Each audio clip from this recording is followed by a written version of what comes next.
Antes de comenzar, quiero cumplir con un encargo del doctor Gustavo Vega Delgado, vicerrector de la Universidad de Cuenca, quien tuvo que ausentarse en forma urgente a cumplir una misión relacionada con los posgrados en los cuales estamos empeñados y está trabajando en la ciudad de Puerto Viejo. Igualmente, de parte del doctor Hugo Ordóñez de Espinosa, que me llamara para pedir, señor decano, que lo haga presente a usted sus excusas por no poder estar aquí debido a inconvenientes de última hora, pero ellos me han indicado que indique que espiritualmente están unidos a usted, a la facultad y a esta sesión solemne.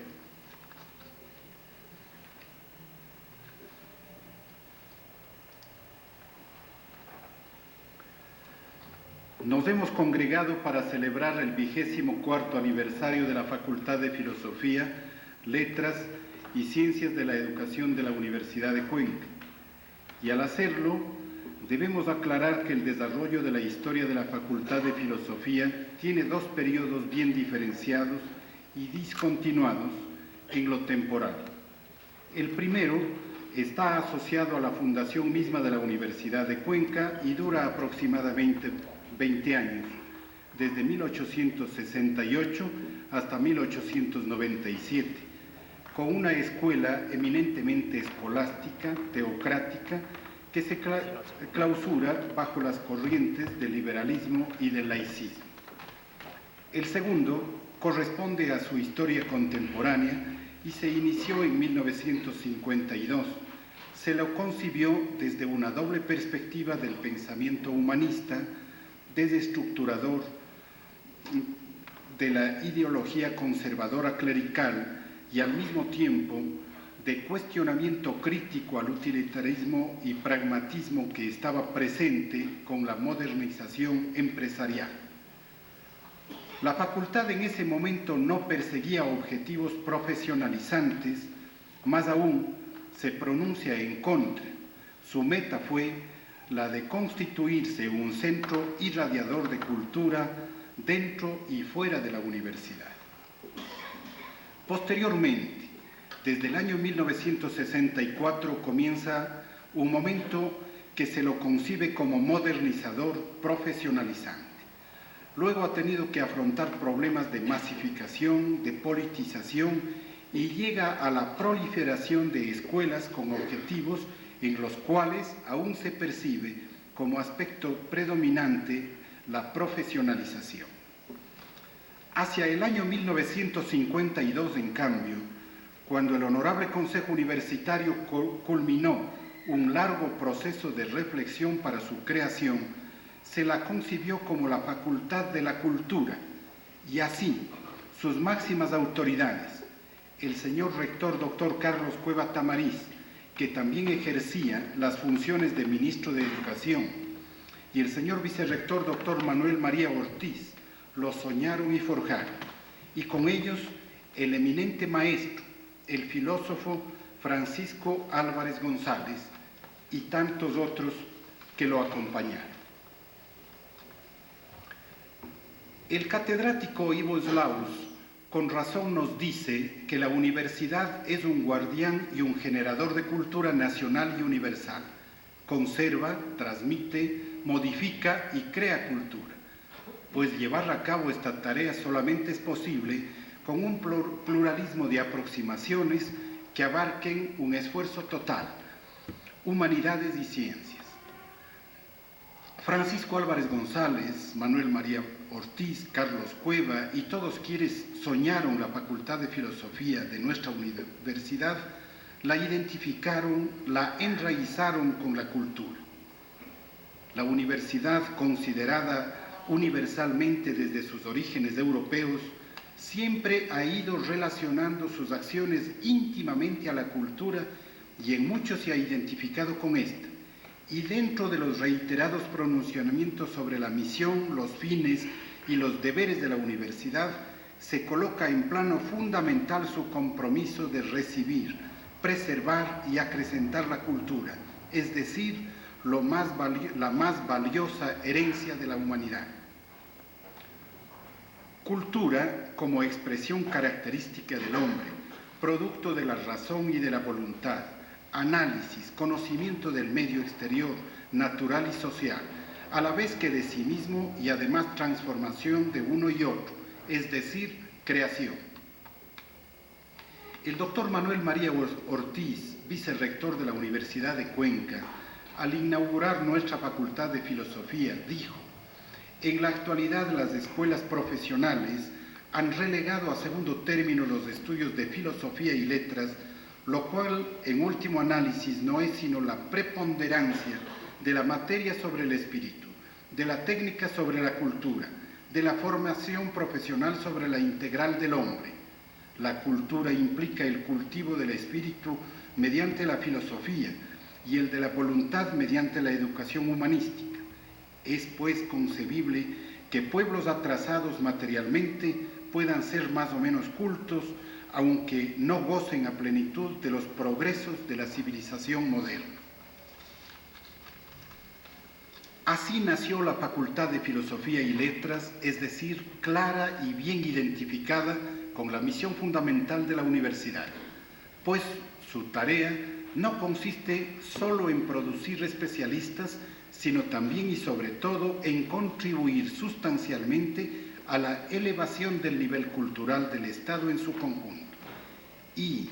ahora que estamos conmemorando y celebrando el 40 aniversario de su fundación, justo es rendir homenaje de admiración y gratitud a quienes así la soñaron e hicieron realidad sus sueños,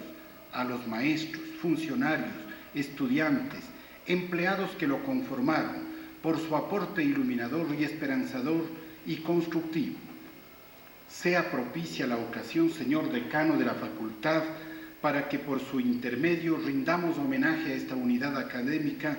cuna de pensadores, de filósofos, de literatos, de educadores,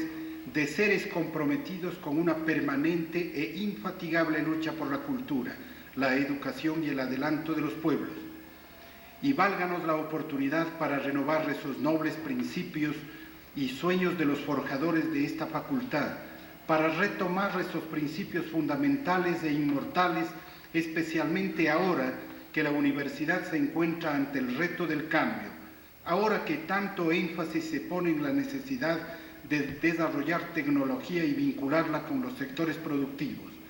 ahora que pasa por una situación de incertidumbre y zozobra debido a modelos económicos que intentan cada vez más restringir la obligación del Estado de invertir en la educación superior, reconociendo que nuestra universidad requiere de cambios profundos. Volvamos nuestra mirada a los inicios de este centro académico de cultura y de pensamiento. Tratemos de forjar nuevos y mejores rumbos, no solamente para esta casa de estudios, sino para la sociedad entera. Y el mejor homenaje que podemos rendir a quienes la soñaron y forjaron, que sea el poder levantar una conciencia crítica sobre la verdadera democracia, la paz, la justicia social, a base de un sano equilibrio entre la ciencia, la tecnología, la profesionalización y lo más noble, lo humanístico-cultural. Agradezco vuestra generosa presencia en esta sesión solemne, que la hemos concebido como un encuentro que alimenta nuestro optimismo y compromisos para el futuro.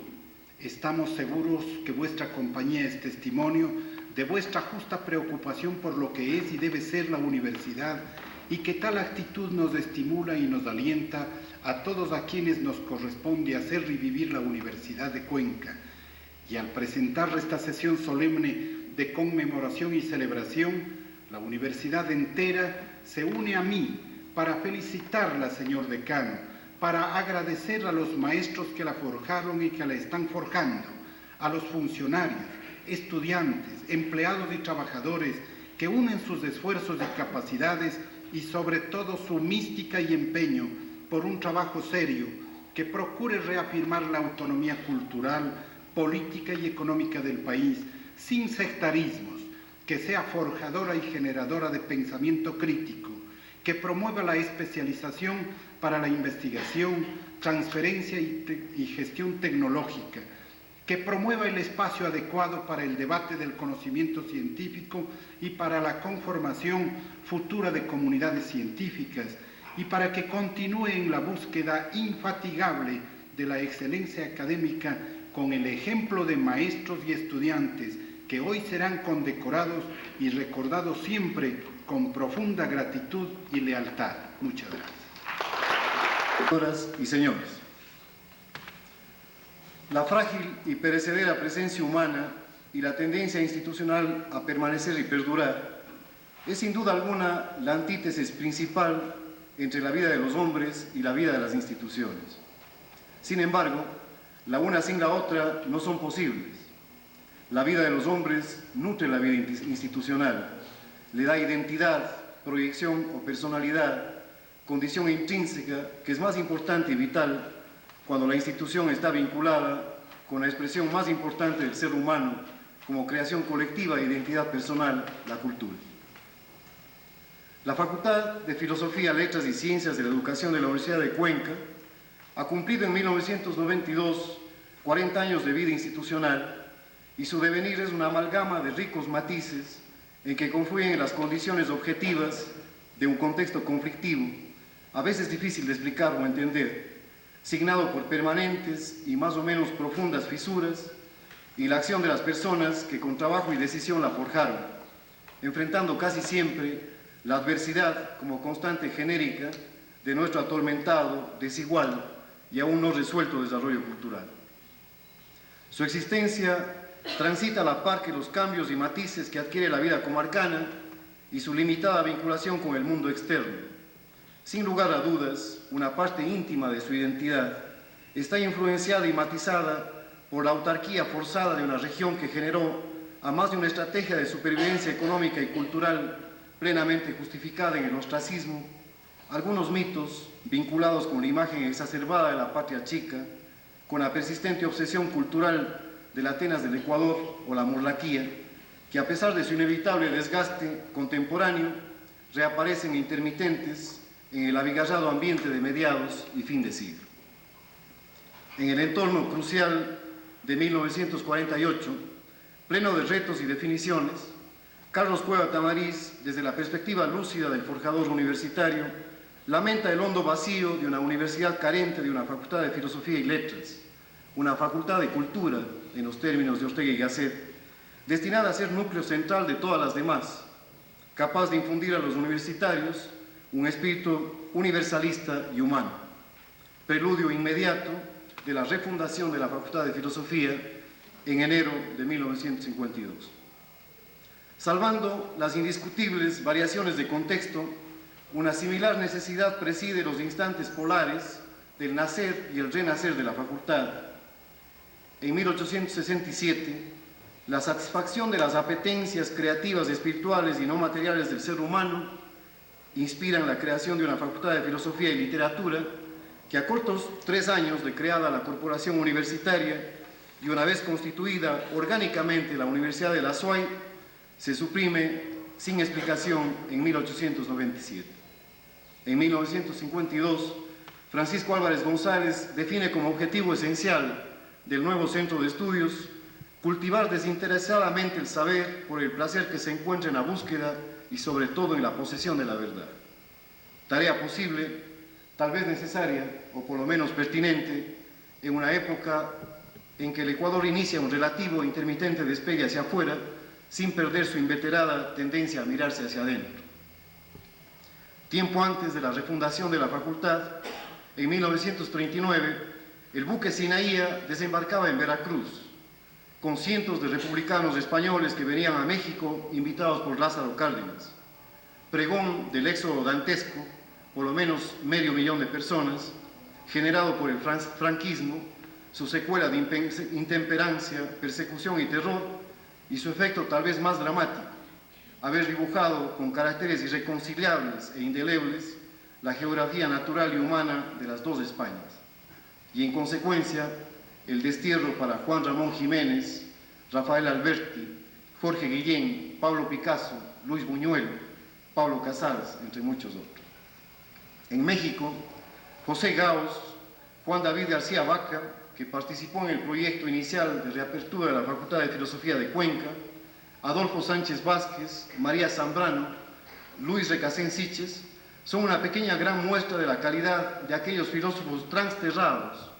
que en toda América Latina contribuyeron a la difusión de un pensamiento vinculado predominantemente con el historicismo, la fenomenología,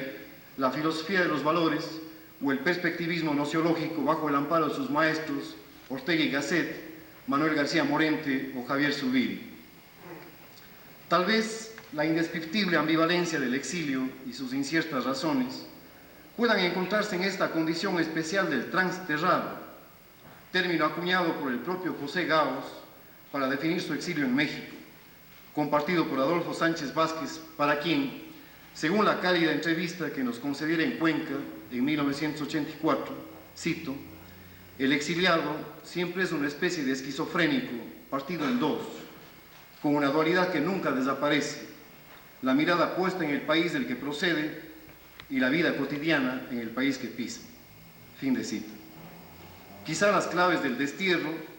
se hallen en la actitud de Germán, precozmente lúcido, cuando la aldea se convierte en sí misma en exilio, y la desolada visión del 1936 de José López Rueda, novelista, aflora y permanece. O más recientemente, cuando Francisco Álvarez, en sus intensas reflexiones sobre la vida humana, publicadas en 1992 en Costa Rica, nos recuerda que en sentido estricto, tanto el emigrante voluntario como el forzoso, más que marchar hacia otra morada, huye de la morada en que vive, generando siempre en las dos variantes una riesgosa decisión voluntaria, una forzosidad voluntaria que sustenta el exilio. En todo caso, esta pertenencia a moradas múltiples se transmutó en un afortunado aporte transcontinental en América Latina, con la creación de instituciones destinadas orgánicamente al quehacer cultural, la traducción de obras y la formación de una importante biblioteca filosófica, hasta entonces inalcanzable para un continente que aún no había conseguido insertarse en la historia, para citar la conocida visión eurocéntrica hegeliana, y sobre todo la construcción de una tradición cultural no europea, sino latinoamericana, sobre la base de diálogos amplios entre interlocutores diversos. La pérdida de la tierra propia, el destierro, integraba, por una secreta lógica de las cosas, la experiencia fundamental de la vida, la extrañeza, el alejamiento de lo habitual, el verse desde fuera, el buscar un nuevo espejo para la identidad. Francisco Álvarez González, primer decano de la facultad, Luis Fradeja Sánchez, especialista en lingüística, autor de la gramática española y de un concepto muy singular de la amistad, Silvino González Fontaneda, José López Rueda, el poeta de los cantos equinocciales, todos españoles, escogieron como morada la plácida Cuenca de entonces, y junto a los cuencanos Hugo Ordóñez Espinosa, ligado íntima y creativamente al espíritu y al devenir existencial de la universidad, a Francisco Estrella Carrión y a Gabriel Ceballos García, distinguido historiador y humanista de vasta cultura, serían los actores iniciales de la refundación de la Facultad de Filosofía, dotada con las secciones de Filosofía, Historia y Literatura y una definida proyección humanista. La sólida formación académica, la ruptura con la tradición educativa imperante, características de esta época, se hacen evidentes en la singular calidad de los primeros discípulos de la facultad y en su presencia institucional en la universidad y la ciudad. Esta etapa continuará sin interrupción ni variaciones, de matices hasta 1964, con el decanato de Gabriel Ceballos García y los subdecanatos de Luis Fradeja Sánchez y Francisco Álvarez González. En estas acciones primigenias y en los sucesivos cambios académicos y organizativos, es posible encontrar las claves de la evolución de la facultad como una de las instituciones universitarias que más transformaciones ha tenido en su adaptación a un medio cambiante y su búsqueda permanente de desarrollo, y al mismo tiempo el aporte de las personas que hicieron posible en cada momento la existencia de un norte específico, ya sea en la dirección académica, la docencia o la administración. En los años 60, el crecimiento demográfico, la concentración espacial del intercambio y los servicios y la expansión concomitante de una trama urbana más compleja y centralizante convierten a Cuenca paulatinamente en una especie de Harlem, en el hinterland amplio, diverso y genéricamente preterido de la provincia de La Suay.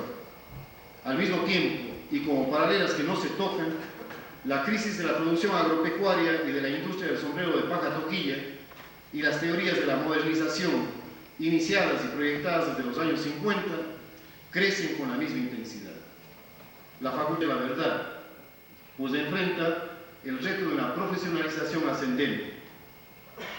Como resultado de estas y otras condiciones coyunturales que confluyen simultáneamente, emerge la reforma de 1965. Alejandro Serrano Aguilar, primer graduado de la facultad en la promoción 1952-1957, y Francisco Estrella, a la sazón decano y subdecano, liderarán hasta el año 1970 el conflictivo y trascendental proceso de conciliar una honrosa salida profesional de los egresados a través de la formación pedagógica y el núcleo humanístico inicial que pretende mantenerse incólume. En la administración de Alejandro Serrano, una vez producido el nuevo éxodo de los profesores españoles, ingresan a la docencia Carlos Pérez Agustí en 1966 y Francisco Olmedo Llorente en 1967. También en 1966, Juan Cordero Íñiguez, que perfilaría su dedicación a la docencia e investigación históricas, y Carlos Ramírez Salcedo, apasionado siempre por el conocimiento de nuestras raíces antropológicas y los idiomas vernáculos. En 1964, Julio Peñarrera Astudillo se inicia como bibliotecario y luego como secretario hasta 1985. 21 años consecutivos de dedicación escrupulosa a su función definen la importancia de su gestión administrativa y de asesoría en la facultad. Nelly Peña Domínguez, presente desde aquellos días en que la facultad rendía un elegante culto a la belleza de la mujer universitaria, permanece desde 1964 ligada grata e intrínsecamente a la vida de la institución a través de la organización y dirección de la biblioteca, del mundo amplio de sus aficiones artísticas y de su incomparable vitalidad. Y el recuerdo amable de Luis Mora Narváez aún recorre como antaño el laberinto de aulas y pasillos, portando el control de asistencia de los profesores, la hoja macabra, como solía llamarla Silvino González. En la década de los 70, la concepción dialéctica integral de la formación universitaria de Efraín Jari Drogo, poeta en el que confluyen el ser de la poesía como máxima realización del lenguaje y el impulso interno de su fuerza creativa, forjó en sus dos periodos como decano, conjuntamente con Francisco Estrella, hasta 1971, el año de su muerte, y Claudio Malo, de 1973 a 1975, una etapa de conjunción dinámica entre el más riguroso acceso a la ciencia y la más amplia comprensión del hombre y la sociedad, y el florecimiento de la actividad cultural, especialmente con la incursión afortunada en el ámbito de la lingüística, la estilística y la crítica literaria, que tuvo como exponente colectivo a la revista El Guacamayo y la Serpiente y como representante individual notable a Alfonso Carrasco Vintimilla. En 1975, Mario Jaramillo Paredes, académico riguroso y profundamente humano, incentivador de las más diversas y exigentes inquietudes intelectuales, y Carlos Pérez Agustí, polifacético, agudo e inquieto suscitador de nuevas dimensiones en la literatura, la crítica y el cine, impulsan el objetivo de construir como núcleo central de la facultad una concepción renovada del tríptico docencia, investigación y extensión, en una época en que la investigación no era entendida como una condición constitutiva del quehacer académico y la extensión era apenas intuida como función universitaria intrínseca, en los linderos de una experiencia paternalista y limitada. La búsqueda de una mayor formación científica en el ámbito de las ciencias sociales orientó el pensum a la explicación y conocimiento de la realidad nacional y latinoamericana, relacionándolo con las tendencias más renovadas del pensamiento social. En esta época nace la revista Pucara, que será dirigida por Mario Jaramillo hasta 1992, hoy sobreviviente tenaz del tan proclamado fin de la galaxia Gutenberg, que aspira a continuar con más empeño que nunca como eje constitutivo de nuestra vida académica y cultural. Las ideologías separan, las ideas unen.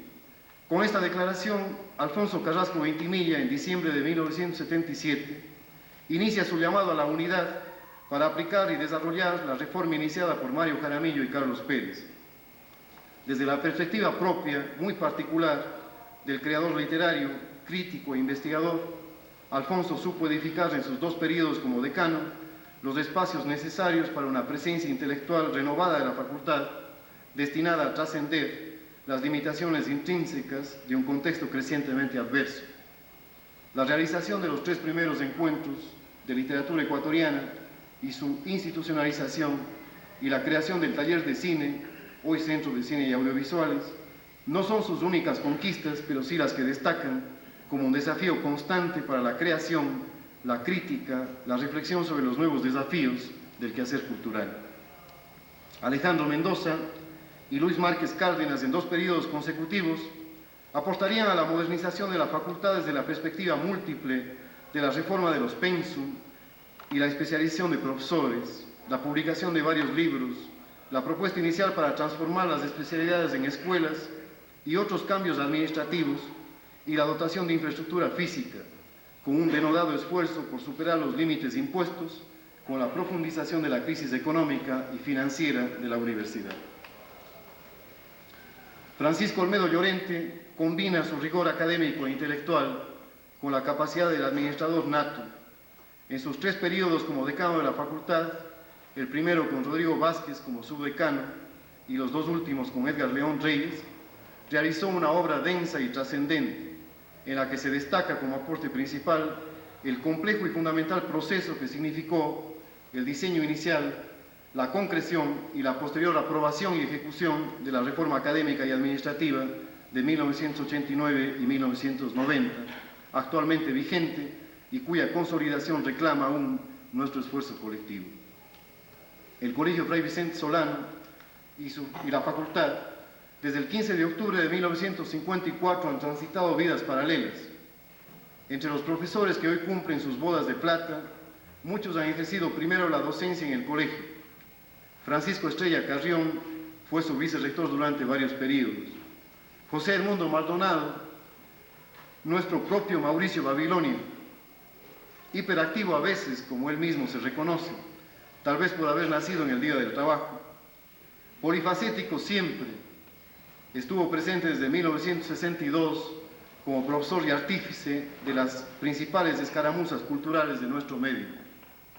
Gorky Abad Granda, con más de 31 años de fructífera dedicación a la docencia, muchos de ellos dedicados a la administración eficiente del Departamento de Idiomas. Rodrigo Vázquez Andrade y su especial aporte desde la docencia y el subdecanato a la teoría y práctica de la educación desde 1965, y Luis Marca Mejía, actual secretario, invirtieron sus mejores esfuerzos en la construcción de una tradición académica y cultural del Fray Vicente Solano, que hoy define su tránsito al futuro, edificando con empeño y seriedad la alternativa de convertirse en un colegio experimental. Algunos profesores han partido, unos en pos de nuevas moradas y proyectos de vida. Francisco Estrella Carrión, definitivamente, aunque el recuerdo de su amplia y renovadora visión sobre la cultura de la modernidad y también su humor cáustico, la ironía en su más desenfadada expresión, recorren aún los espacios universitarios, reviviendo en anécdota grata la figura de Paco, perennizándola. Alfonso Carrasco Vintimilla, muy tempranamente, nos legó la certeza de que el morir es ante todo una sensación, una experiencia de soledad que desgarra. Silvino González Fontaneda, el maestro que más conoce lo que cuentan las palabras, como titulaba un artículo suyo en la revista Signos en el lejano 1966, nos enseñó a todos con su entusiasmo y su sarcasmo a valorar la vida a través del lenguaje, en una eterna tertulia destinada a descubrir y gozar el mundo y sus secretos en los sentidos diversos que se agazapan tras las palabras. Deseamos que su ausencia sea temporal, Silvino. Hoy, a sus 40 años, la facultad tiene una edad respetable, una presencia viva, con la renovación de su prestigio intelectual y su proyección en el ámbito de la universidad y fuera de ella. Pero sobre todo, tiene ante sí nuevos desafíos que comprometen su futuro. Un contexto adverso limita al iniciar la década de los 90 nuestras posibilidades de pensar y perfilar este futuro como proyecto concreto y factible. Un nuevo signo apodíctico de identidad negativa caracteriza y define la situación actual, la crisis económica, política y sociocultural regional, invade todo el país desde los años 80. Es endémica al capitalismo en sí, que en su fase transnacional la refluye desde los países centrales y en fuerza del desarrollo desigual su resaca golpea sobre todo sus costas más desprotegidas, los países dependientes. Gobiernos y sistemas económicos, sociales y políticos ligados con los estereotipos de un pensamiento neoliberal asimilado con atrofias, subordinado a dictámenes que trascienden las fronteras nacionales y continentales, proclaman y practican una reducción significativa e indiscriminada de espacios cuya consecución o creación demandaron ingentes esfuerzos sociales. En la inefable lógica de la armónica sociedad de mercado, todo se transforma en mercancía. El empresario moderno o no es un modelo que imitar y por efectos de una lógica primaria, como una novela de Kafka o los insondables territorios de lo real maravilloso, todo puede pasar, desde privatizar lo público y simultáneamente violar la privacidad de intervenirla,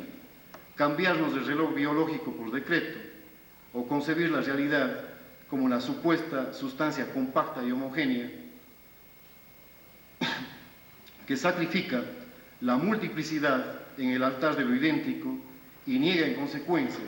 la diversidad y las contradicciones intrínsecas que la ponen en movimiento, la convierten en proceso y no en un resultado. Es el propósito tan criticado a la cultura moderna de homogeneizar los símbolos del planeta en el molde único de su propio deseo, el final sin alternativas de la historia, o la renovada fábula de las abejas de Mandeville, según la cual los vicios privados son fuente real de beneficios públicos. Demostración evidente de que la modernidad es tan obcecada que para permitir o asegurar el triunfo ilustrado de logos sobre mitos, precisa de otros mitos, aunque nunca lo admite. La universidad, en este contexto, solo puede y debe disponer de los recursos estrictamente necesarios para sobrevivir, pero no para desarrollarse y crecer. La cultura es un gasto suntuario, superfluo. En el mejor de los casos, es permisible su reducción a una noción arqueológica sobre el pasado, a la producción particular de bienes circunscritos a las llamadas bellas artes o a la idea de espectáculo, pero siempre como un objeto y no como un proceso, como un producto acabado y estático, listo para ser consumido por quien pueda pagarlo. En esta misma dirección, en el ámbito universitario, se enfrentan como antinomias de una gran paradoja la formación profesional con la producción intelectual o más genéricamente con la producción de cultura en el sentido antropológico del término. Por su parte, la ciencia con su autonomía teórica y la técnica con su autonomía operativa, simétricamente ligadas entre sí, aparecen en el escenario contemporáneo como el instrumento capaz de realizar las quimeras, hacer posibles los sueños e ilusiones humanas, sustituyendo a la magia en su poder ilimitado de transformar a la medida de los deseos todo cuanto existe. Y si bien es cierto que la ciencia y la técnica de hoy, al igual que la magia de ayer, transportan al lado de sus prestigios y ambiciones sus propios terrores intrínsecos, sus amenazas y maleficios, existe ya un ambiente general desfavorable al desarrollo de las disciplinas humanísticas. El deterioro y la degradación de las ciencias sociales se amplían. El trabajo intelectual se reduce al ámbito supuestamente estrecho de lo no útil y se consolidan los cimientos de una sociedad forzadamente homogénea en la que la racionalidad occidental, a pesar de su franca crisis, amenaza con desplazar tal vez para siempre la dimensión humana que da contenido y sentido al propio desarrollo científico y a la vida misma. El amplio espectro que define la situación interna, por otra parte, de la facultad, está poblado por muchos otros problemas endógenos y exógenos que son comunes a la universidad en su conjunto y conocidos por todos nosotros. Ante este contexto apenas esbozado, la proyección futura de la facultad nos plantea opciones tan diversas y ricamente polémicas que se articulan en una perspectiva deontológica de un deber ser que aspira a concretarse y que reclama otro momento, desde luego, para su consideración y análisis. Sin embargo, un reto de alcance general, no solo universitario y nacional, sino latinoamericano, puede ser enunciado como contacto inicial con el amplio espectro de problemas y diversas respuestas posibles que conforman nuestros desafíos. Es necesario elaborar un proyecto propio de sociedad y de cultura, de identidad, no para aislarnos del resto del mundo, sino para incorporarnos activamente a él como sujetos históricos de verdad, y no para dar las espaldas a la modernidad, sino para definir el perfil de lo que nosotros queremos de acuerdo con nuestro proyecto y nuestros intereses. Esto nos propone acertada y reiteradamente Agustín Cueva Dávila, convocándonos a pensar la cultura como una forma de ser de la sociedad en incesante elaboración,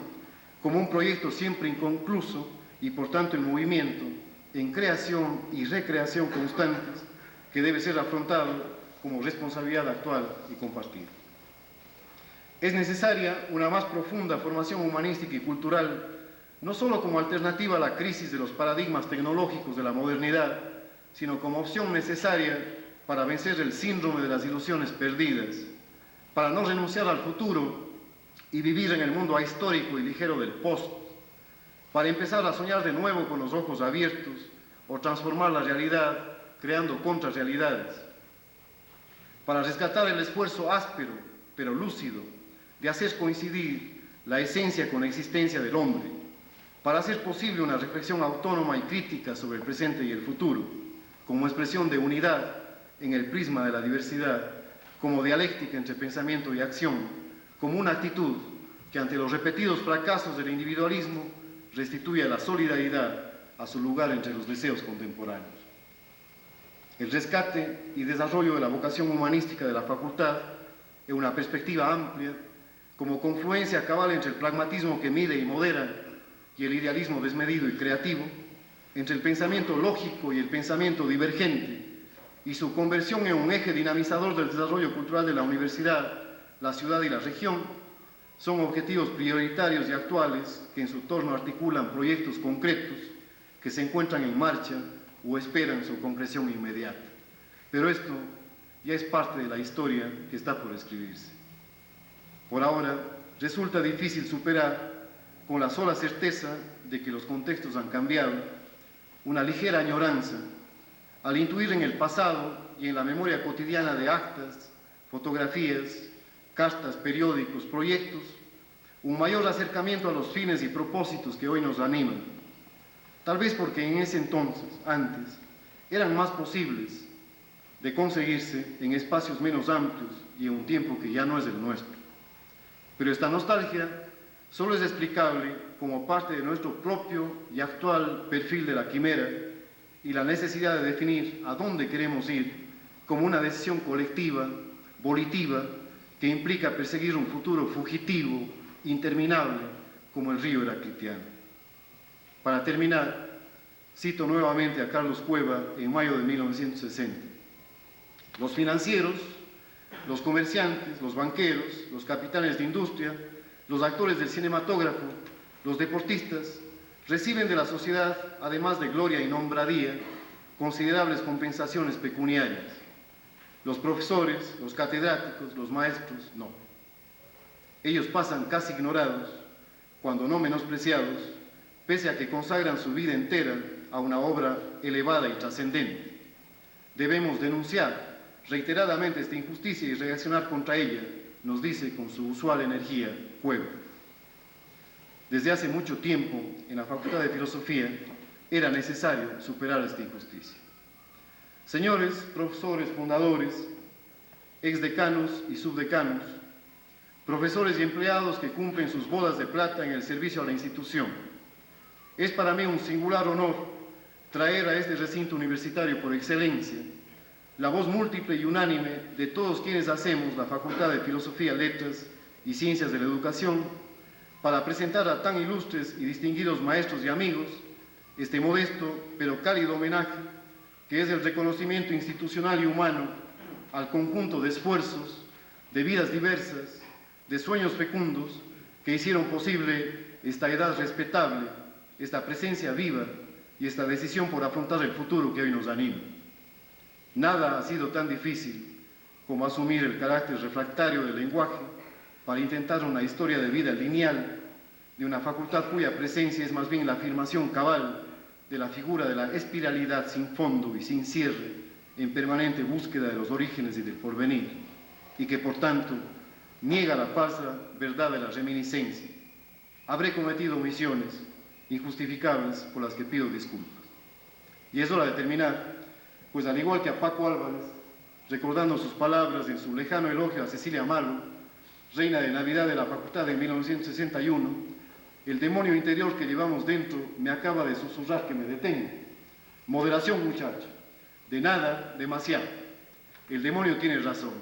No es verdad que son ya demasiadas palabras. Gracias. Al señor doctor Silvino González Fontaneda por su valioso aporte como profesor fundador de la facultad y su ejercicio de la docencia durante 33 años.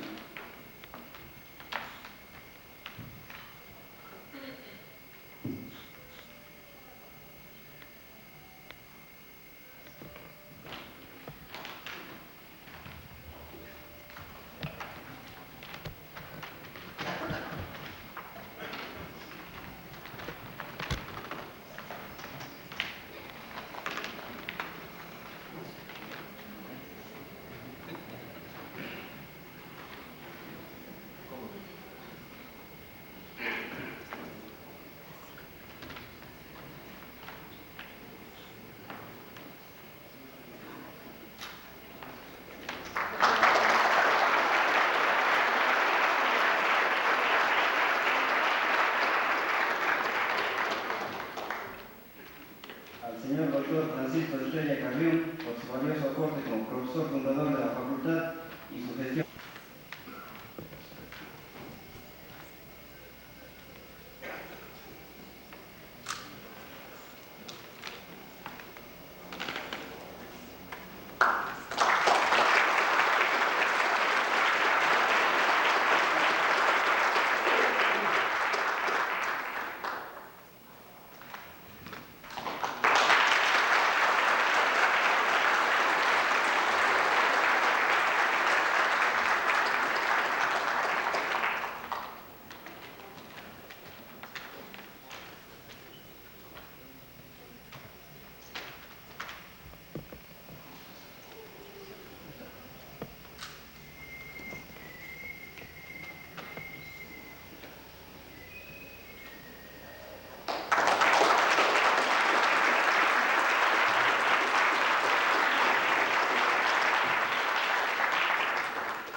docencia y su gestión como subdecano de la facultad.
Al señor doctor Carlos Ramírez Salcedo, por su valioso aporte.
distinguido público.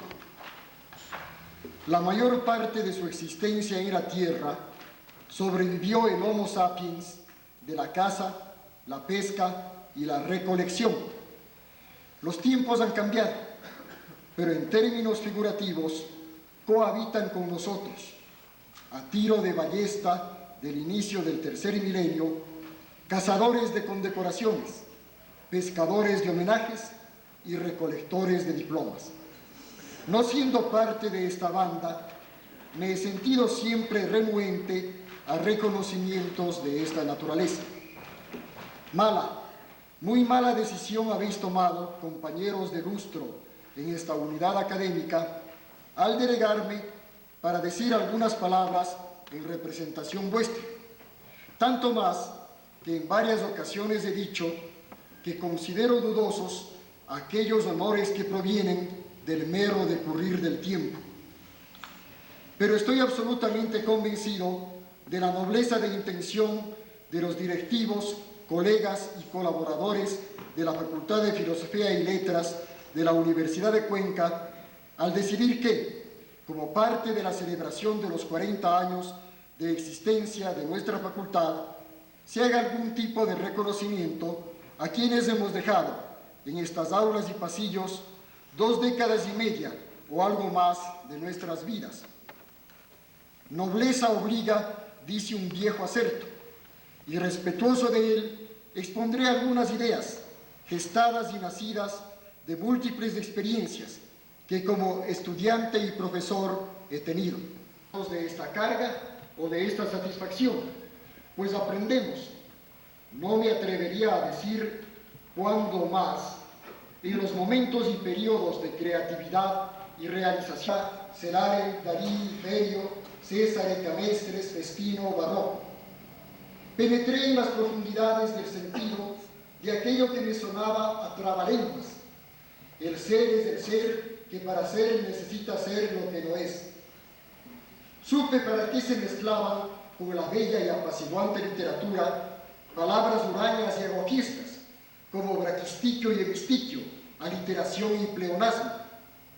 Este recuento podría prolongarse por larguísimos minutos,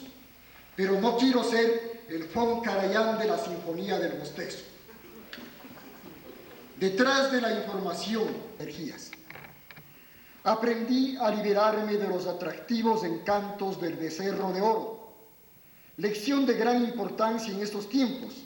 en los que este ídolo ha logrado un poder tan grande o mayor que en otras épocas de la historia. Aprendí que el dinero es un medio para lograr algo que se desea alcanzar, pero no un fin en sí mismo, y que consagrar la vida a acumularlo por la mera satisfacción de tenerlo en cantidades gigantescas es trastrocar la naturaleza y razón del ser del hombre. Aprendí que las remuneraciones psicológicas que nos proporcionan el aprender, el pensar, la contemplación estética y el compartir a través de la docencia no se las puede conseguir con todo el oro del mundo. En la jerarquización de valores que necesariamente tenemos que hacer para organizar nuestra existencia, los intelectuales y estéticos se ubicaron en la cima de mi montaña. Los placeres que este aprendizaje y su puesta en práctica me han proporcionado, no imagino que puedan brindarme otros valores. Aprendí a desdogmatizarme. Al final de mis estudios secundarios, mi profesor de Historia de la Filosofía en un colegio regentado por jesuitas dijo cuando llegamos a Emmanuel Kant: autor prohibido por la Iglesia no se estudia. Algún otro, al conocer mi intención de matricularme en la Facultad de Filosofía y Letras, me manifestó su preocupación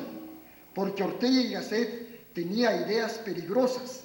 y porque la cátedra de filosofía estaba a cargo de uno de sus discípulos. Aprendí en esta facultad que el dogma es el enemigo número 1 del saber y de la libertad, que la aproximación profunda, sapiente, desapasionada y respetuosa de la cual fui testigo privilegiado, a quienes se alistaron con seriedad en la búsqueda de la verdad, es la mejor forma de acercarnos a ella. El dogma arranca de la sacralización de un bloque de conceptos que se encuentran avalados por la revelación divina y por lo tanto imposible de ser equivocada. Pero la sacralización de la ciencia es tanto o más dogmática, sobre todo si se pretende dar categoría de ciencias naturales y exactas a principios filosóficos. Conocí luego en esta universidad a unas cuantas personas que creyeron haber llegado irreversiblemente a la sabiduría por balbucir con pobre coherencia algunos conceptos marxistas que por ser científicos garantizaban su verdad. Aprendí a descacatuizarme. La configuración de la garganta, lengua y cuerdas bucales de las cacatúas posibilita que ellas repitan con machacona insistencia palabras que el ser humano dijo en su presencia. Pero no conozco cacatúa alguna que haya estructurado una teoría científica o filosófica o que haya escrito una novela o un poema. Pero sí existen hombres que, cual cacatúas, creen que el saber consiste en repetir, cuanto más fielmente mejor, una sarta de palabras sin que importe las ideas y el sentido que ellas portan. En la escuela recuerdo, en la escuela primaria, que el mejor alumno en la clase de catecismo era el que repetía a la agüita, sin equivocarse, una sola letra, el catecismo breve que comenzaba con «Decidme, hijo, si hay Dios, si Padre, Dios hay». Y si alguien se atrevía a hacer alguna pregunta, se nos remitía a la página tal de ese catecismo en la que estaba escrito: «Doctores tendrá la Santa Madre Iglesia que sabrán responder a esos problemas». En alguna época, en esta universidad, conocí a supersabios que, hinchados como la rana que pretendió igualar al buey, repetían con más devoción que el catecismo breve la superestructura y la infraestructura, las formas de producción y los modos de producción, la lucha de clases y alienación, remitiéndonos a la Academia de Ciencias de la Unión Soviética cuando se osaba plantear alguna objeción. Las palabras son un invalorable vehículo que nos llevan a los conceptos y a las ideas que se identifican con el hombre. Si nos quedamos en las palabras y no avanzamos a las ideas, damos un espectacular salto hacia atrás en el proceso de la evolución de las especies, convirtiéndolos en cacatúas. Aprendí a descomputarizarme. En la década de los años 50, estudiante de esta facultad, comenzamos a oír hablar de la inteligencia artificial, que de la ciencia ficción se había trasladado a la realidad en Estados Unidos. Enormes máquinas de pensar. La revolución cibernética, que en términos similares a la industrial acelera y multiplica el resultado de la producción intelectual, es hoy una realidad no recóndita, sino accesible a personas comunes y corrientes. Necio poner en tela de juicio los insospechados y gigantescos servicios que las computadoras pueden prestar a la actividad intelectual en muchísimos campos. Gabriel García Márquez dijo en una entrevista en México que si hace 30 años hubiera poseído una computadora como la que ahora tiene, habría escrito 4 o 5 novelas más. Pero las computadoras no se angustian ni alegran, no tienen preocupaciones, y su eficiencia depende en buena parte de la ausencia de pasiones. Pero es fundamental en el intelectual alguna dosis de pasión, que puede ciertamente llevarnos a excesos negativos e improductivos, pero también a realizaciones altamente creativas. Bien por las computadoras, pero seamos conscientes de que la computadora se hizo para el hombre y no el hombre para la computadora. Aprendí a renegar del facilitismo, porque con el inmediatismo y la mediocridad forman una perversísima trinidad. Que la universidad juega un papel muy importante en el cambio social evidente. Pero pensar que ese cambio depende del número de vidrios que se rompan, del número de llantas que se quemen, del número de metros cuadrados de calle que se destruyen en los tiempos en que se debe asistir a clase, es identificar el cambio con el estancamiento, el retraso y el deterioro. Que muy ocasionalmente se pierdan clases a causa de protestas o asambleas es explicable, pero es absurdo que ocurra o tienda a ocurrir lo contrario, que excepcionalmente se asista a clases, siendo lo normal la movilización o la asamblea. La universidad contribuirá sustancialmente al cambio de la sociedad mientras más alto sea el nivel académico de sus graduados. Aprobar y alentar el facilitismo y el inmediatismo de la protesta es contribuir al estancamiento social e incrementar la dependencia de los países desarrollados. Aprendí que la actualización a través de la educación permanente no es tan solo una bonita frase para un discurso de ocasión, sino una acuciante realidad. Aprendí a ser un bibliófago, pero degustando este tipo de alimento. Aprendí que la especialitis, sobre todo cuando se torna manía, es una deformación perjudicial en la vida universitaria y que en el crecimiento integral de la persona, el humanismo, que no llegue al enciclopedismo superficial, es una actitud, una posición y un tipo de acción fundamentales. Aprendí que es esencial batallar constante y sistemáticamente contra los prejuicios, a los que tan proclive es nuestra limitada naturaleza.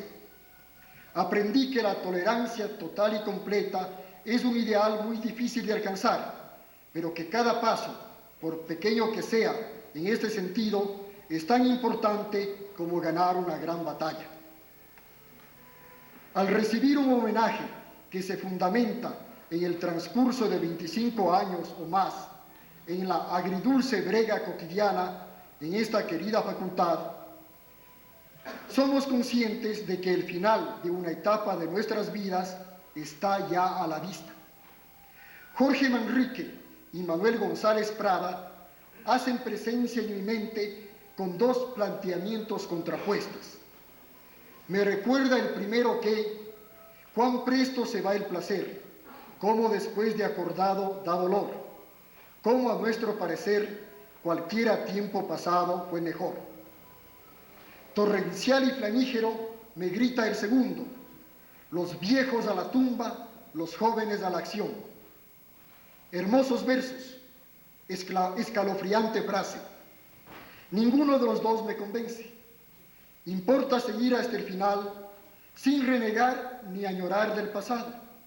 conscientes de nuestras cualidades y limitaciones. En alguna discusión semi-acalorada en esta facultad, dijo con vehemencia Gabriel Ceballos García: yo no soy viejo porque no me da la gana. Poco controlable es el envejecimiento físico-biológico, pero el psicológico e intelectual ciertamente depende en gran medida de nuestra posición frente a la vida. Gracias.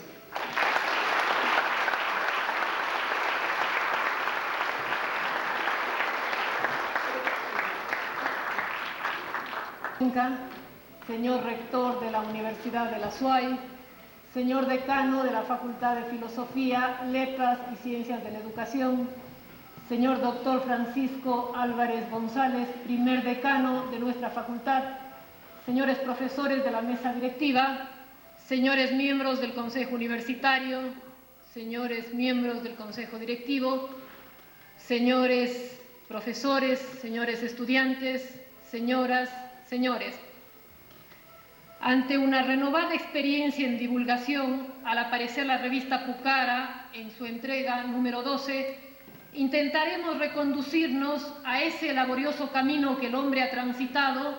hasta arribar al ámbito de la posmodernidad que hoy, en cierto sentido, vive, pero fundamentalmente inventa y recrea. Si el siglo XVI determinó el paso de la cultura oral a la escrita, sustentada en el memorable descubrimiento del genio de Gutenberg en Maguncia, lo cual significó una profunda renovación de la vida cultural, su democratización y su universalización.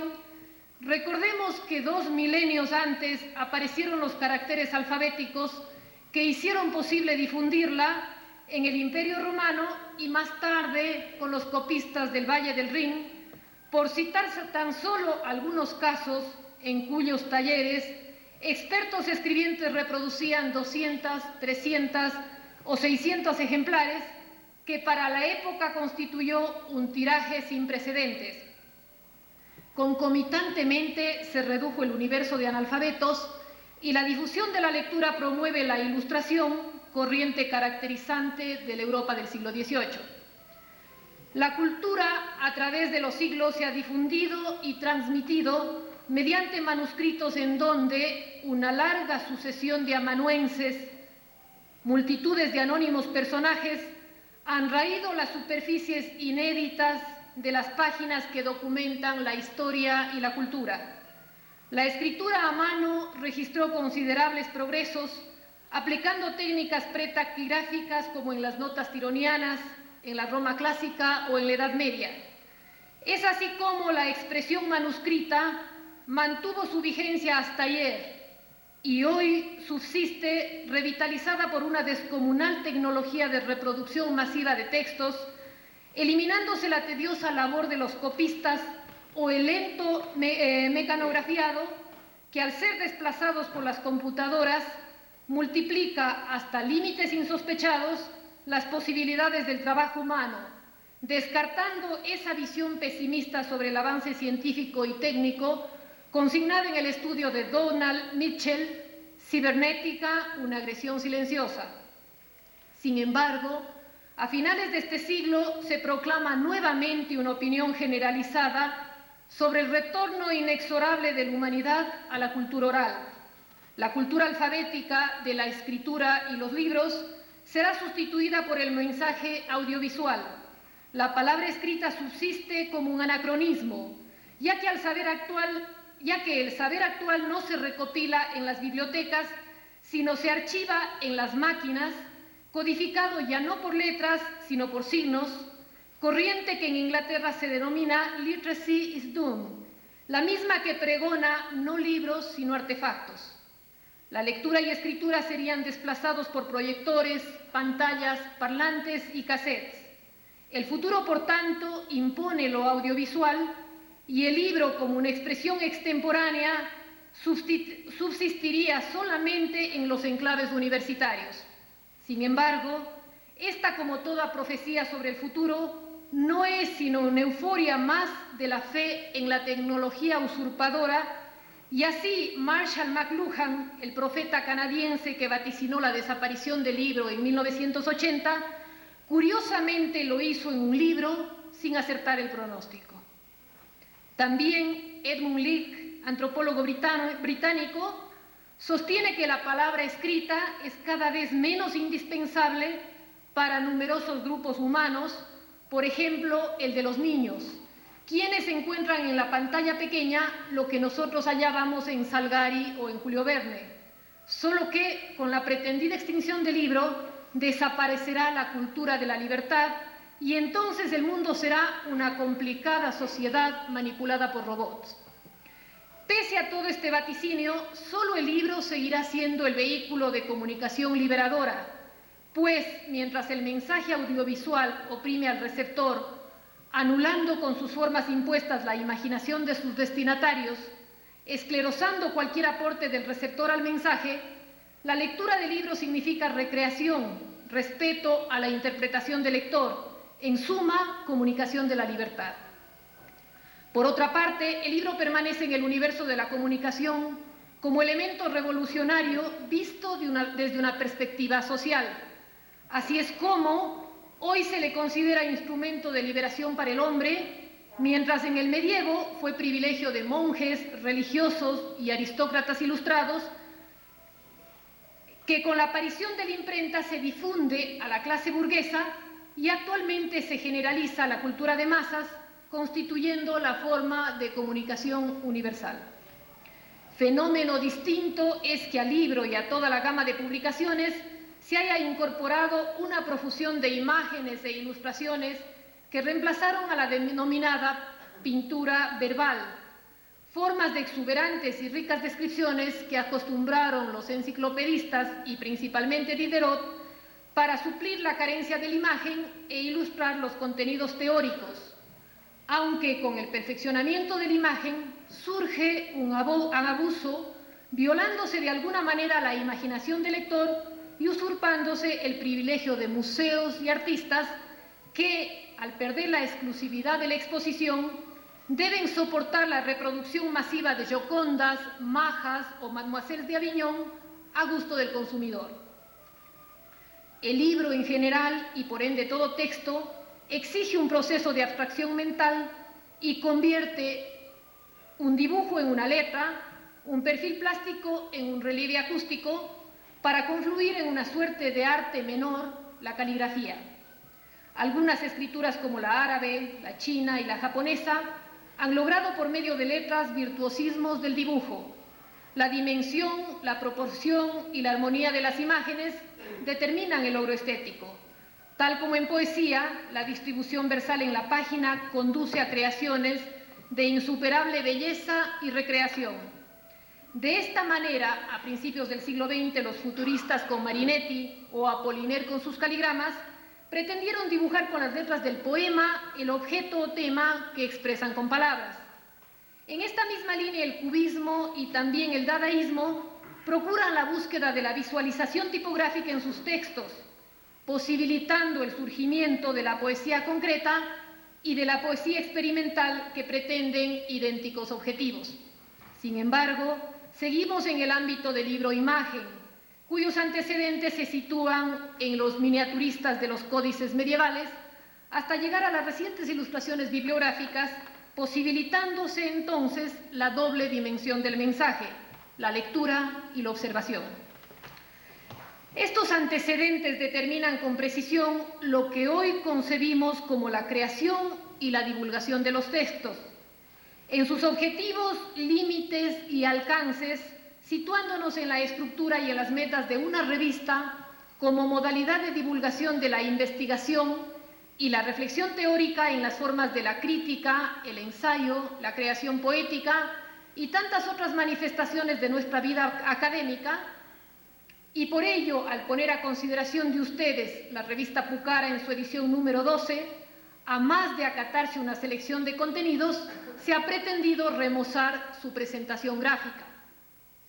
Al cumplir esta facultad sus bodas de plata en el año 1977, se conformó un consejo editorial que, retomando el trabajo inicial plasmado en su periódico Signos, reemprendió la tarea iniciada en los años 50 en torno a la publicación y difusión de la revista de la Facultad de Filosofía y Letras, como se denominara entonces, que solamente alcanza a publicarse 5 números hasta los años 60. El ejemplar inicial de Pucara aparece en el año 1977 y, como lo comenta su primer director, designa en quichua el tipo de fortaleza incásica, que a la vez es lugar de observación, mirador, construcción sólida de piedra, afirmación de la fuerza, de la voluntad, de la presencia, en cierto modo, lugar de los preparativos para el combate. Hoy lo concebiríamos como un mirador hacia el futuro, desde el cual se avisoran los dilatados horizontes de la cultura. Desde su aparición, 12 han sido las ediciones de Pucara, que en cada oportunidad han reflejado el esfuerzo de un equipo especializado y que en el presente incorpora, por iniciativa de las autoridades de esta facultad, la renovación gráfica de su portada, un nuevo formato e imágenes, gracias a los aportes de María Augusta Vintimilla en la diagramación, de Mónica Mosquera en el levantamiento de textos, de Francisco Bermejo en la consecución oportuna de los materiales e implementos requeridos, de Marcelo Abril y Jacinto Sarmiento en la operación de la OPSET, y del Departamento de Publicaciones de la Facultad de Ciencias Económicas, que, por disposición de su decano, el economista Pedro Jarrín, hiciera posible la terminación de esta publicación en su última fase. Finalmente, al taller Tendencia se debe el diseño de la carátula de la revista, que hoy recoge en sus páginas el testimonio de 40 años de arduo esfuerzo, incorporándose las memorias de su progreso y actual desarrollo desde el primer decanato de Francisco Álvarez, quien hoy nos honra con su presencia. Luego, un diálogo mantenido por Juan Cordero con quien fuera su segundo decano, Gabriel Ceballos, para continuar con las contribuciones de los decanos Alejandro Serrano, Efraín Jara, Mario Jaramillo, Carlos Pérez desde el subdecanato en sustitución de Alfonso Carrasco, Alejandro Mendoza, Francisco Olmedo y concluir con la de Jaime Astudillo, nuestro actual decano. Se ha querido agregar a estos aportes los artículos de dos profesores especialmente comprometidos con el progreso de la facultad en los dominios de lo académico e institucional. Claudio Malo, quien cumple hoy 28 años de relevante servicio a la docencia, y Horacio Ceruti, quien contribuyera a la reforma académica de la facultad en los años 1977-1978. Adicionalmente, se ha querido incorporar desde la presente entrega una sección dedicada a la creación y al ensayo como una opción abierta para quienes incursionen en estos campos. Hoy ocupan estas páginas Efraín Jara en la poesía, Alfonso Carrasco y Jorge Dávila en el relato, y Juan Martínez y quien habla en el ensayo. Aspiramos que Pucara siga constituyendo uno de los mejores cauces de expresión de nuestras vivencias académicas, que la cátedra, la investigación, la reflexión y el debate que inspiran sus páginas sean difundidos en los más espaciosos ámbitos de la cultura. Concluyo esta presentación parafraseando a Octavio Paz, cuando al hablar de poesía afirma que es una tradición hecha de interrupciones y en la que cada ruptura es un comienzo. Pucara se debe a una tradición que la novedad de cada entrega constituye una ruptura, pero que el mérito y la trascendencia de su mensaje siempre nos remita a ese espíritu humanista que ha inspirado la fundación y el devenir de nuestra facultad. Gracias.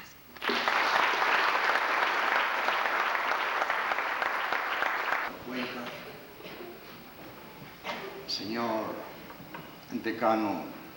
de la Facultad de Filosofía y Letras, señora subdecana, amigos y colegas entrañables de tantos años, señoras y señores. Justo a mediados del siglo, en una reunión de universidades latinoamericanas llevada a cabo en la vetusta Universidad de San Carlos de Guatemala, se recomendó la creación de facultades de humanidades en todos aquellos centros de educación superior que carecieran de ellas. Las autoridades por entonces de esta Universidad de Cuenca, y en especial el siempre recordado Carlos Cueva Tamarí, acataron aquella recomendación y así es como se creó esta facultad, que bautizamos simplemente con el nombre de Facultad de Filosofía y Letras. ¿Qué razones hubo en aquellos momentos para que los rectores de estos centros de educación superior en estos países consideraran de suma urgencia e importancia la creación de facultades de este tipo? No es cosa de adentrarnos ahora en detalles de cuál era la concepción del hombre, del mundo y de la sociedad que latía tras aquel deseo de fundar centros de estudios especializados en lo, en cierto modo, menos especializado de todo, a saber, en las humanidades. En mi discurso con ocasión de la inauguración oficial de la facultad, hablé de la significación que un centro de esta naturaleza tenía en un mundo en crisis. Un poeta romano, Ausonio, se preguntaba, «Quod vitae sectabor iter», esto es, ¿qué camino seguiré en mi vida? Cuando el individuo no lo sabe y duda acerca de cuál camino será efectivamente el más adecuado para transitar por él, para que por él su vida transcurra, decimos que se haya desorientado o que se encuentra en trance de perdición. Cuando no es el individuo sino alguna nostridad, o más aún, nada menos que una civilización, quien no está segura de la ruta por la cual encauzar sus desvelos, entonces es cuando hablamos propiamente de crisis. Ahora bien, es obvio que la desorientación de las personas y las crisis de las nostridades no significan que en nada los hombres o las sociedades no sepan qué hacer. El perdido hace en su vida 1000 cosas y la colectividad en crisis lo mismo. Desorientación y crisis, pues, no se refieren a la multitud de pequeños quehaceres concretos, sino a la orientación de la vida como totalidad. Cuando Ausonio se hacía a sí mismo esa angustiada interrogación, lo que se sentía urgido de saber era cuál debía ser esa meta última que iluminara y diera sentido a la totalidad de su existencia. Somos futurizos, es decir, nuestras vidas están proyectadas y como dirigidas, a diferencia de las del animal, hacia el futuro. Mas si proyectamos, esto es, si somos capaces de introducirnos en el futuro mediante nuestra imaginación prospectiva, es porque aquí también, a diferencia del animal, tesaurizamos el pasado en los archivos de nuestros recuerdos. Vivimos, pues, a un tiempo el presente, el pasado y el futuro, frente al animal cuya vida, por así decir, es puntual, o de otra manera dicho, una mera sucesión de puros presentes. Como pues para vivir necesitamos de metas últimas, precisamos asimismo de saberes que nos ayuden a precisar y a descubrir cuáles puedan ser dichas metas. Este último conjunto de saberes constituye lo que se ha denominado humanidades y lo que han tratado de enseñar desde siempre las facultades de filosofía y letras. Las otras facultades, los otros saberes, han servido para resolver los 1000 problemas que plantean las metas próximas. Cómo construir un puente, un edificio o una carretera, cómo mantener la salud o cómo restituirla cuando se deteriora, cómo resolver los litigios y pugna que la convivencia entre los hombres trae de ordinario consigo, etcétera, etcétera. Pero para cualquiera es claro que resueltos los escollos y dificultades que estas que llamo metas próximas plantean, mediante los saberes de utilidad inmediata, aún queda el gran interrogante de cuáles son las metas últimas más adecuadas para que el individuo viva orientado y no perdido, y las sociedades vivan en buena forma y no en crisis. Para llenar el vacío de saberes capaces de orientar sobre estas metas últimas es para lo que los rectores de las universidades latinoamericanas recomendaron la creación de facultades de humanidades. Facultades que no solo procurarían suministrar a unos pocos esos saberes de orientación total para la vida, sino que, a manera de alma para la universidad toda, vivificarían con su espíritu a los estudiosos de las otras facultades, a fin de evitar que éstos se convirtieran en el nefasto bárbaro especializado que tanto daño ha hecho en nuestros tiempos en las sociedades modernas. Nunca, pues, pasó por las mentes de quienes comenzamos a poner en marcha esta facultad que su objetivo fuera cultivar desinteresadamente el saber por la satisfacción que proporciona su búsqueda y, en definitiva, su conquista y posesión. Y como filósofo, yo menos que todos los demás. Cualquiera que haya escuchado mis lecciones o leído alguno de mis libros sabe que nunca he dejado de oponerme a aquel pensamiento con el que Aristóteles comienza sus libros de metafísica y que dice así: el hombre tiende naturalmente a conocer. Si lo hace, así pensaba el estagirita, es porque por naturaleza está dotada su alma de una facultad, el nous, esto es, el entendimiento, la inteligencia o la razón, como queramos decir, por oposición a la sensibilidad, de que los animales carecen. Saber o conocer, uso ahora ambos verbos como sinónimo, aunque no lo son, no sería otra cosa que querer y hacer poner en marcha esos especiales trebejos psíquicos con que la naturaleza nos ha dotado. Nada, repito, más opuesto a mi manera de pensar. Para mí, en forma concisa, no vivimos para conocer, que viene a ser la tesis de Aristóteles y de tantos otros después de él, sino que a la inversa conocemos para vivir. De donde, con evidencia, resulta que el saber no es un lujo, por así decir, sino una necesidad. Y esto por una simplicísima razón. Vivir para el hombre es actuar y no responder, que es, en cambio, lo propio de los animales. Estos responden a los estímulos de su medio ambiente por medio de reflejos o de actos automáticos que están gobernados por un complejo sistema de instintos que son propios de cada especie. De ahí que la vida de cada nuevo ejemplar esté ya como predeterminada y no haga durante ella otra cosa que repetir el mismo repertorio de respuestas que el primero. Por ello, las distintas especies animales carecen de historia, no así en cambio el hombre, que en vez de responder actúa. Mientras las respuestas son siempre las mismas, las acciones humanas varían. Ya Descartes con razón hablaba de la seguridad de que ese ser que pasa ante mí es un hombre por su capacidad de actuar de diferentes formas ante unas mismas coyunturas. Ahora bien, actuamos siempre desde el centro de un mundo en torno nuestro, mundo que se compone de cosas, en el más amplio sentido de la palabra, esto es, de entes de las más variadas clases. Es absolutamente claro y evidente que en medio de un mundo así y teniendo que actuar, esto es, elegir y hacerme la vida entre y con la multitud de seres que existen en él, necesito de un cierto saber acerca de estos para a su vez saber yo cómo comportarme con ellos. Falto, o por lo menos muy pobre de instintos, el hombre tuvo que echar mano de otro instrumento e incluso creárselo en cierto modo para llevar a cabo la tarea de vivir. Dicho instrumento es la razón. Mediante esta nos orientamos entre las cosas, lo cual viene a ser equivalente a que sabemos de ellas. Pero una vez más, es obvio que aparte orientaciones o saberes parciales,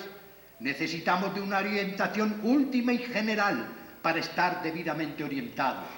Y a ayudar a obtener esa orientación absoluta, siempre creímos que servía la Facultad de Filosofía y Letras. De lo anterior, pues, resulta que un saber de orientación total para la vida viene a ser para cada quien más útil que uno de orientación parcial, como aquel que las ciencias que llamamos positivas proporcionan. Y es más,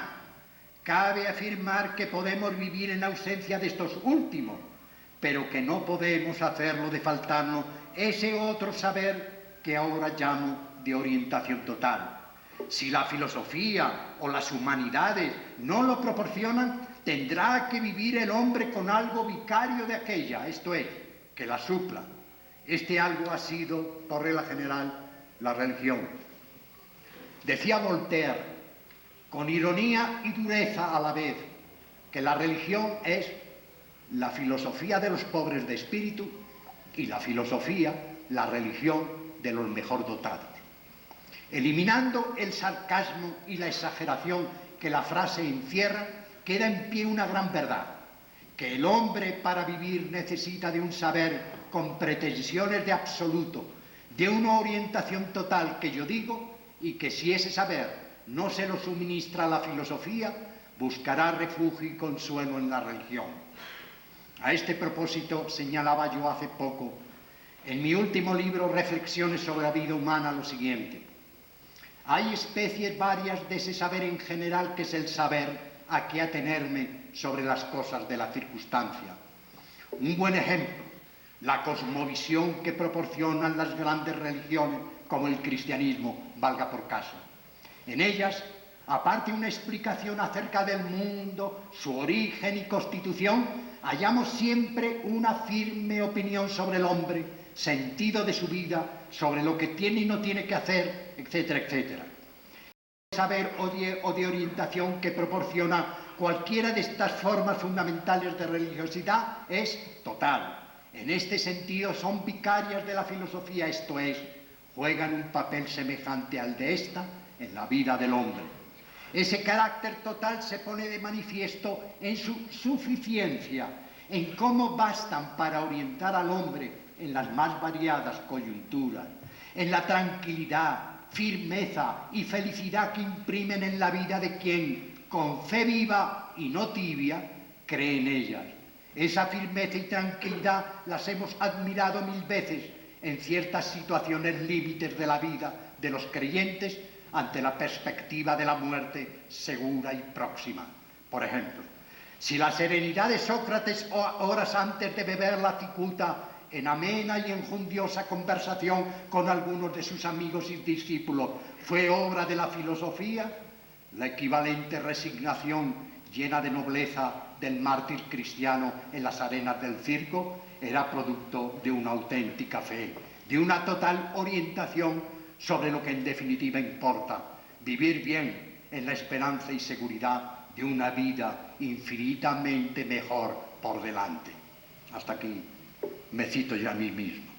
Y otra conclusión más de todo lo anterior, que cuanto más perdidos estemos los hombres y más en crisis se hallan las sociedades, más urgidos estarán unos y otras de un saber absoluto sobre las metas últimas. Mucho es, pues, lo que legítimamente puede y debe esperarse de una facultad como esta, que va ya para cerca de medio siglo de fundada.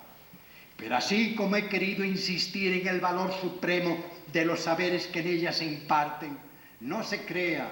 en forma ingenua por todo lo anterior que bastan dichos saberes para que la desorientación de los hombres desaparezca o para que las sociedades pongan fin a sus crisis. Eso sería creer en el poder, por así decir, taumatúrgico de las ideas. Justo en esto ha consistido el gran pecado de la modernidad. Es mi opinión que la gran tarea de la hora actual debiera consistir en hacer ver a los hombres que las ideas son muy valiosas, pero que no bastan, que pueden ser causas necesarias de los hechos humanos, pero no suficientes, que por lo tanto se necesita algo más que meras ideas para que cualquier hecho se produzca, que en suma, como a veces digo, el espíritu es débil. Ahí podría estar el límite entre la modernidad y la posmodernidad, para que la distinción tenga sentido y sea algo más que mera moda del lenguaje sin un fundamento serio para la separación entre una época y otra. La modernidad se caracteriza por querer y aún más exigir que todo cuanto hay en el mundo rinda cuentas sobre la legitimidad de su existencia ante el tribunal de la razón. Nada pues como hasta entonces de aceptar lo que está ahí por el simple hecho de que está, y menos todavía por el hecho de que quizás está ahí desde hace siglos. Conviértese así la razón en censora de lo que es y de lo que debe ser. Y como en esta labor encuentra que una parte muy considerable de lo que es quizá no debiera de ser, de acuerdo con las sentencias de la razón, de ahí que se entre entonces en una época de cambio, revoluciones, luchas y revueltas. Con Kant,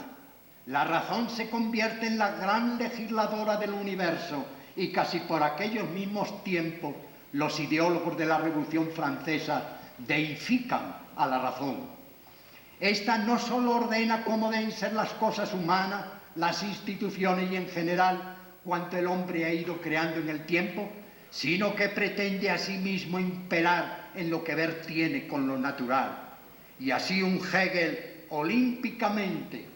podrá sentenciar que si la naturaleza está de acuerdo con su sistema de ideas, ello es bueno, y que si no, peor para la naturaleza. La razón y sus frutos más puros, las ciencias, son las que imperan y las que dictaminan acerca de lo que debe y no debe ser. En Francia se redacta la enciclopedia con la esperanza de que, ilustrados los hombres con el cúmulo de conocimientos que en ella se encierran, puedan llegar por primera vez a una etapa de paz, de prosperidad, de felicidad en suma. Por eso, irónicamente, Hipólito Taine hacía notar que como en otros tiempos el hombre recibía sus dogmas de los concilios, luego, es decir, en la modernidad, optó por recibirlo de las academias de ciencias. El corolario de esta creencia en el poder de la razón y de los conocimientos es la fe en la realidad e inevitabilidad del progreso.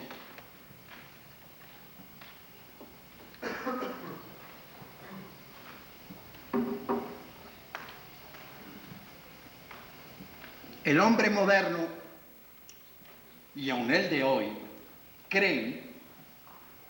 con fe ciega y oscura, que por eso denominan de Carbonero,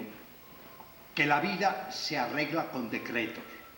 tal como titula un capítulo de uno de mis últimos libros sobre los intelectuales y sus mitos. Esto, que la vida y el mundo se arregla con decretos,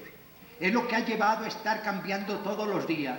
constituciones, estatutos, leyes, reglamentos, etcétera, etcétera, en la creencia ingenua de que, modificada la letra escrita, se está ya modificando la realidad. Y lo que llama más la atención es que, a pesar de que la experiencia muestra una y otra vez, reiteradamente, que dicha realidad no cambia, que las cosas siguen igual o peor, no por ello las gentes aprenden, por así decir, la lección, y en lugar de parar de una vez con ese frenesí de cambios y más cambios, lo que hacen es elaborar un nuevo decreto, una nueva constitución, un nuevo estatuto, una nueva reforma. En nuestro ámbito, en el del saber y en el de la enseñanza, lo sólido es que se esté cambiando de todo, planes, currícula, reglamentos, sin cesar.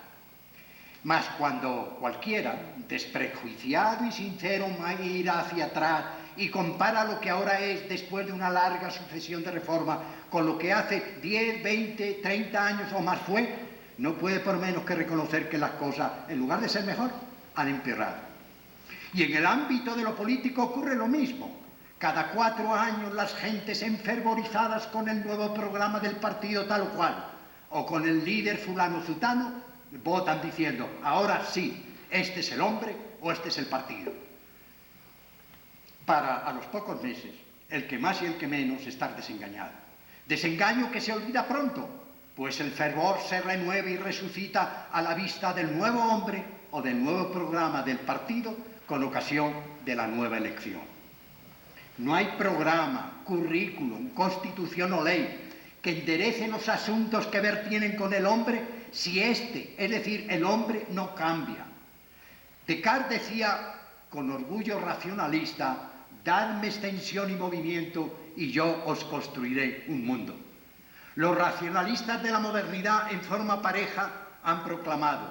dadme leyes debidamente elaboradas por la razón y se os resolverán vuestros problemas. Para que eso de la posmodernidad sea algo más que una palabreja de moda y tras ella haya un nuevo contenido diferente de todo lo anterior, habría más o menos que gritar ahora sí, evitad por largo tiempo las reformas en el papel y en lugar de nuevas constituciones y de nuevas leyes, dadme por favor hombres nuevos. Hay verdades de evidencia tan contundente que da hasta una especie de vergüenza enunciarlas. En filosofía ello es muy frecuente, como cuando recordando a Parménides se dice que el ser es y el no ser no es.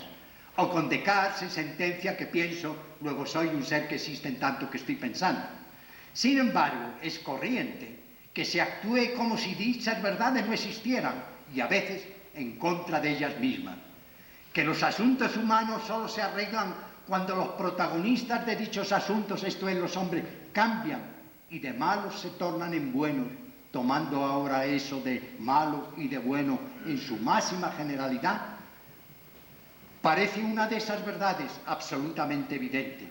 Pero lo curioso es que no se actúa en la práctica de acuerdo con esa evidencia. Así, por ejemplo, parece una verdad de esas que llaman de perogrullo que una universidad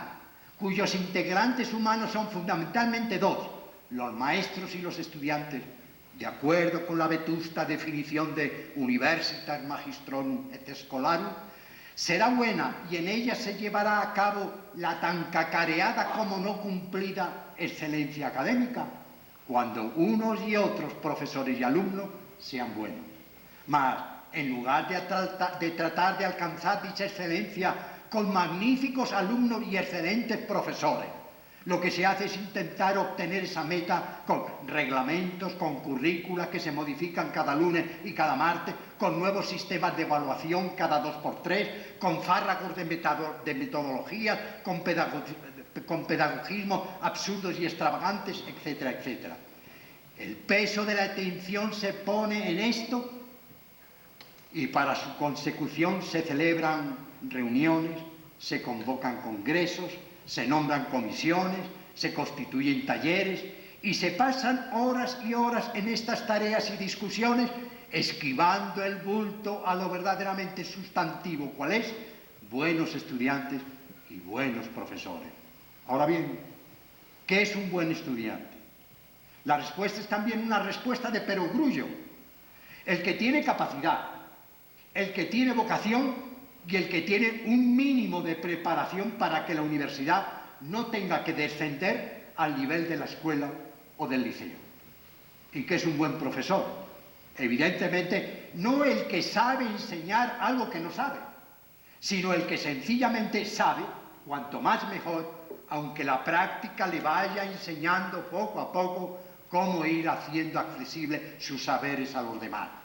Aparte, claro, es dichas virtudes, unos y otros deben ser honestos. Pero si en lugar de todo esto, que repito es de cajón, por no seguir con lo de perogrullo, el maestro lo es porque es de tal partido, ideología u orientación, o porque es amigo de tal o cual personaje de relumbrón, y el alumno lo es porque, por un falso trasplante que yo llamo de la noción de democracia de lo político a lo universitario, resulta que a las aulas ingresa cualquiera, aunque sea medio iletrado, carezca de vocación y sea bastante indigente en lo que a inteligencia atañe, entonces, por planes y más planes que haya, por muchas que sean las estrategias pedagógicas y metodológicas, por mucho que se airee la importancia de la investigación y se creen con ese fin cuantos centros se quiera, el ideal de la excelencia académica seguirá siendo solo eso, un ideal. Lo sustantivo continuarán siendo siempre los hombres. Y lo que acontece en lo docente acaece también en lo político. Durante mucho tiempo y por estos lares ha estado de moda eso de imitar y de trasplantar a cada una de estas nostridades los planes, programas, métodos y estrategias que ciertos partidos en el poder ponían en práctica en países de otras latitudes. En estos,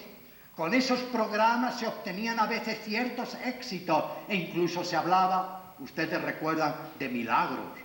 Lo sólido ha sido, sin embargo, que lo que tantas veces nos ha sido dable cosechar haya sido una colección de fracasos. Y es que los planes y los programas eran los mismos, pero había abismales diferencias en cuanto a los hombres.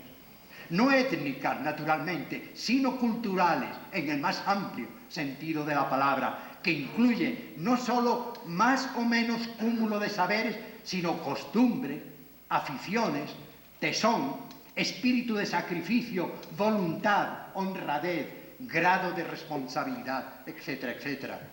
Y es que en una sociedad, valga por caso, en donde la inmensa mayoría de sus miembros esquiva el bulto al pago de impuestos,